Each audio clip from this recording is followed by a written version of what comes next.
இன்றைக்கி குயிக்காக ஒரு முட்டை மசாலா செய்யலாம். ஃபட்டாஃபட்னு ரொம்ப ஈஸியாகவும் செஞ்சிடலாம். அதே நேரத்தில் அவ்வளோ டேஸ்ட்டாக இருந்தது.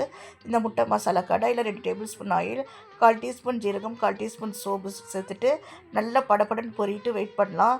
இதில் தட்டி வச்ச 4 பல் பூண்டு, ஒரு கொத்து கருவேப்பிலை சேர்த்துட்டு நல்லா வதக்கி விடுங்க. இப்போ இதில் 1 டீஸ்பூன் குழம்புத்தூள், 1 டீஸ்பூன் காஷ்மீரி மிளகாய், 1 டீஸ்பூன் மல்லித்தூள், 1/2 டீஸ்பூன் கரம் மசாலா பொடி, 1/2 டீஸ்பூன் கறி மசாலா பொடி சேர்த்துட்டு அடுப்பு சிம்மில் வச்சுட்டு வேக வச்ச 4 முட்டையை இப்படி கீரல் போட்டுட்டு இதில் சேர்த்துட்டு நல்லா கலந்து விடுங்க.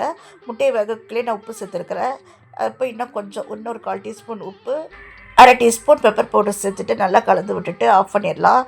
ரசம் சாதம், சாம்பார் சாதம், தயிர் சாதம், வெரைட்டி ரைஸ் எல்லாத்துக்குமே வச்சு சாப்பிட அவ்வளோ அல்டிமேட்டாக இருக்கும். இந்த வீடியோ பிடிச்சா லைக் பண்ணுங்கள், ஷேர் பண்ணுங்கள், சப்ஸ்கிரைப் பண்ணுங்கள்.